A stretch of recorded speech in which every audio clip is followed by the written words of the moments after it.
Hello everybody and welcome back to Kerbal Space Program The Journey Begins. Part 4, picking up ahead of steam now. Following on from our Minmus flyby last time around, we have a shed load of science points to spend, so let's go and spend them.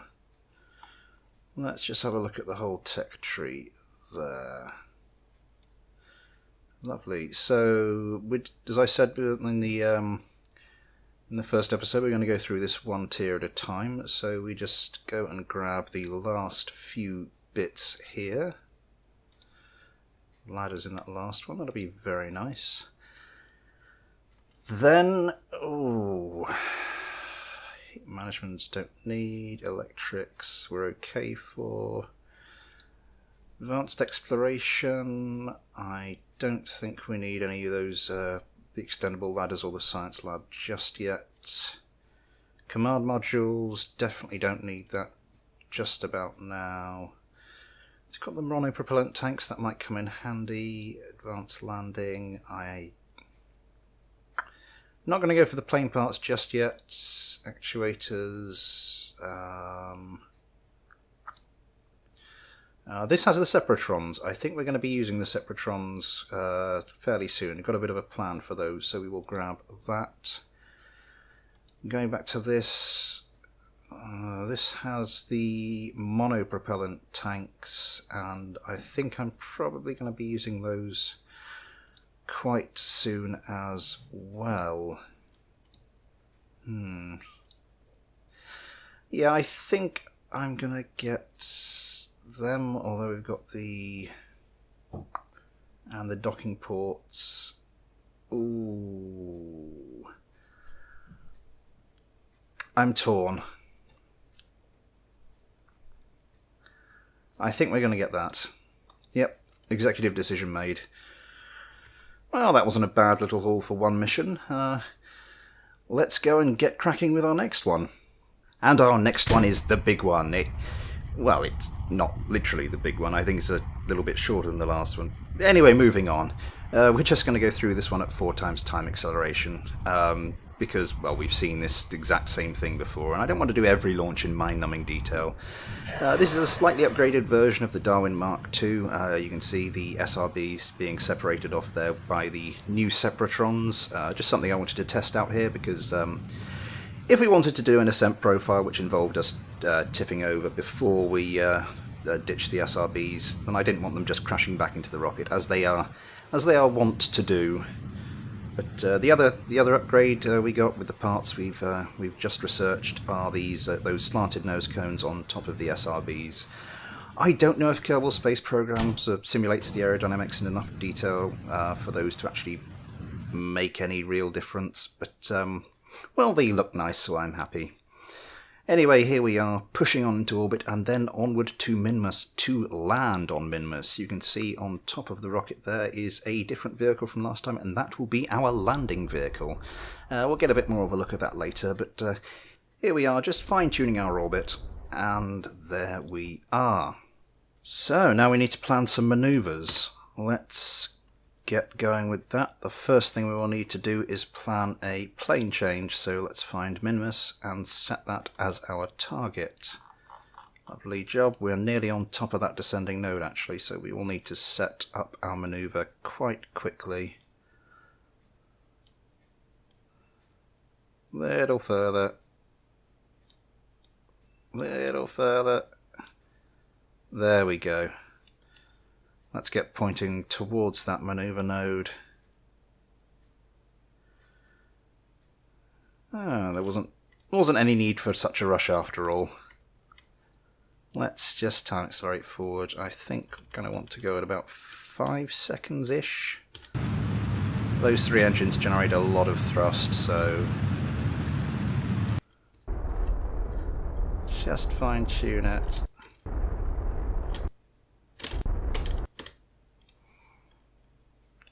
Perfect. Now let's go and get our transit to Minmus sorted. So we are just going to try here to start with. Oops, I overshot it by quite a distance. I'm not going to worry too much about getting something like a free return trajectory. For a couple of reasons. First of all, I did go and have a look online after what I said last episode about trying to get a decent free return trajectory. And the consensus there was that if you're doing it with the vanilla UI, then just forget it. You're not going to manage minimus periapsis. That'll do. We can sort out our exact orbit once we get there. The other reason I'm not really bothering is because, well, we're going to land on minimus, so it doesn't matter which way round we're going. I do like to be going as if on a free return trajectory, because that helps when you boost back towards home, but well, we'll be landing, so we can just take off and fly whichever direction we fancy, so not really an issue. Let's just time accelerate forward, try not to overshoot it. Pretty much spot on. And let's fire our engines and head on out towards our delicious looking minty green target. How are we doing? It's 5 seconds. And I have to be... just fine tune it there. Here we go. I think that gets us on a moon encounter. That shouldn't be too much bother. Minimus periapsis, little under 200k. That will do us very nicely. So let's head on out. So here we are, once more inside Minimus's sphere of influence, and wow, it really does look like a scoop of mint ice cream from this distance. No wonder the Kerbals were desperate to go and have an explore. See if they could go and stock up on refreshing goodness, but we'll have to see. And we're going the right way round Minmus, my preferred way around Minmus. Not that it really matters much in this mission, as I was saying earlier. It's nice to get a bit of luck. Well, one of my monitors nearly exploded the other day, so, you know, swings and roundabouts. You lose a bit of hardware, costing you a chunk of cash, but you get a bit lucky on Kerbal Space Program, so those two things cancel each other out, right? Right, let's get this further down. Little over 12,000 is what I'm aiming for, so that should do us. Let's get ourselves pointed to roughly in the direction of our maneuver node. And, oop, click the wrong thing. And now let's start time accelerating. Just not too fast, trying not to overshoot.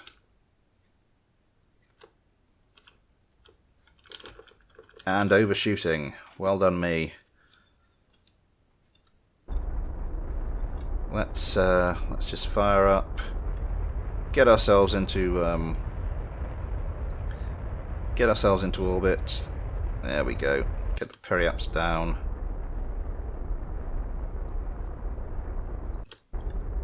Gently does it.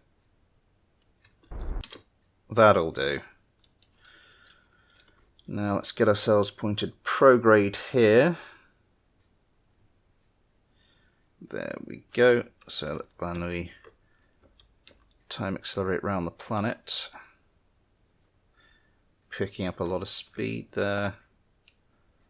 Hopefully by the time we get to the other side, we are pointed nearly retrograde, which is where we want to point. So, sorry, I'm being finicky with the orbits again. I really shouldn't do that. Really doesn't matter that much in this case. Right, so about 14,000, about 15,000 will do. Where are we? 15,000, 14,000.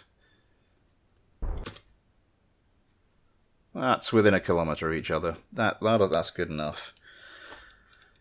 Now, because of our landing vehicle, we are a little limited in our choice of landing sites. I will just get ourselves around into the sunlight, and hopefully you can see what I mean. Yeah, it's quite a tall There we are. It's quite a tall landing vehicle. I was kind of in two minds as to whether or not to put this materials bay on here, but I decided to go for it in the end. It means the centre of gravity is a lot higher than it could have been, but we will just have to pick somewhere flat to land. But fortunately, Minmus has these places called the Flats, so... well, that sounds ideal, doesn't it? Let's time accelerate round here to, I reckon, around about there. Point ourselves retrograde. And we can start thrusting. Here we go. Just to around about here, I reckon. There we go. Yes, perfect. Right. So let's start time accelerating forward. We don't need to burn until we're a lot closer. One thing I can do, though, is get rid of this second stage. And hopefully that will fall down to its destruction, leaving us with a nice space junk-free environment. Ignore the bit that's currently orbiting Kerbin. We'll deal with that soon.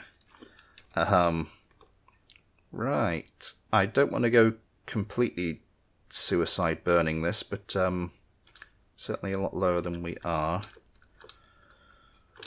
What's our altitude doing? Let's help if I turn the engine on there.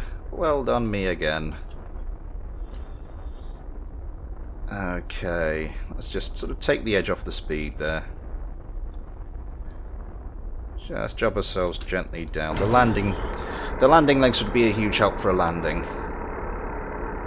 I know it sounds revolutionary, but you know, there you go. Just take the edge off that speed there. And before too long, Jebediah will touch down, well, assuming nothing goes badly wrong, and these are Kerbals, so you never know. Well, there goes that. Bits of debris flying off towards their certain destruction. Here we go. Gently does it. Now a bit more aggressively does it. And then gently does it again. Oh, doesn't Jeb look happy? And so he should. Don't they look cute when you don't have them screaming in terror? Start to take a bit more off our speed now. And that, I think, should be us. Gently down. Gently, gently down. And kill the engines. Perfect. Well done, Jeb. Now, let's do what we came here to do. Let's get some of that science done. Open up our service bay so we can gain access to there. Wonder what message we'll get this time. You observe the goo. Well, that was a bit of an anticlimax. There is, of course, a pack. You can get the mod to... I'm not sure if it's been updated recently, but there was a pack you can get to get more exciting science messages, or more varied science messages, but I never installed it and I haven't looked into it recently, so yeah. Let's get our crew report. Crew report from Minmus's Greater Flats. Yeah, not a bad chunk of science. We are going to need to close that. What I'm going to do, actually...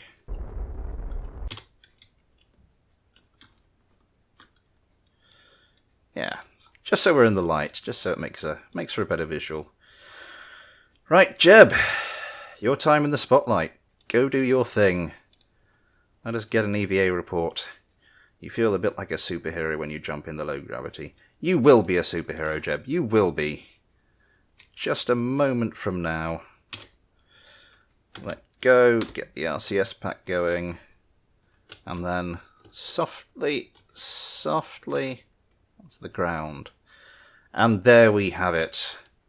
That is one small step for a Kerbal, one long overdue step for this series.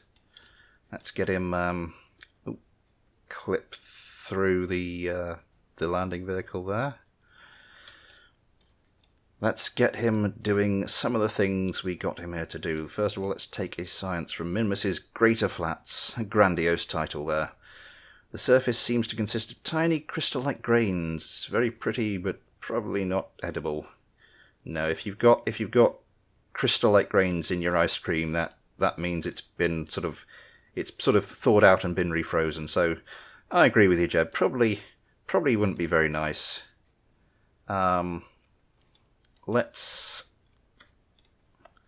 plant our flag. There we go. Beautiful. And we will have the little plaque come up.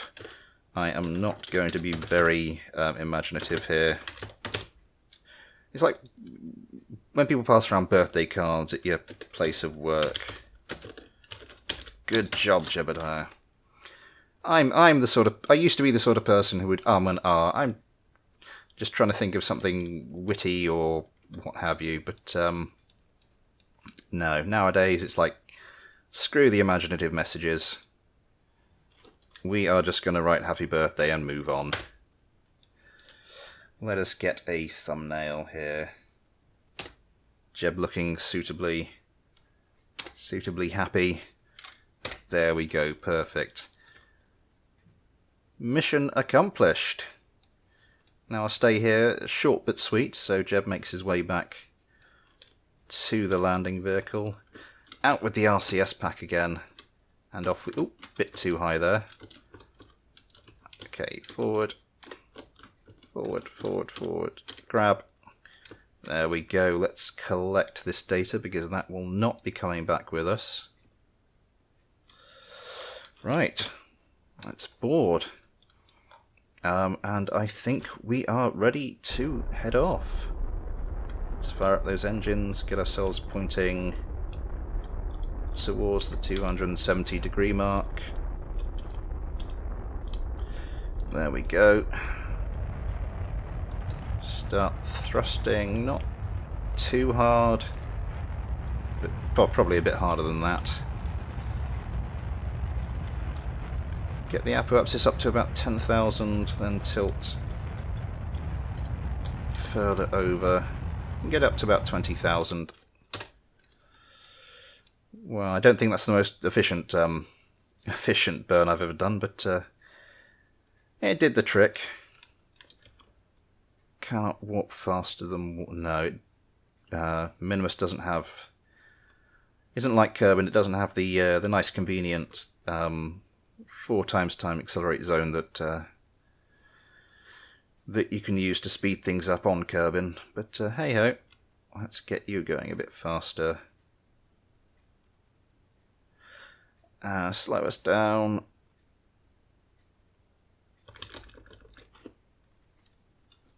Point ourselves prograde. And then let's just try and circularize our orbit. Where's the other? There we go. That'll do.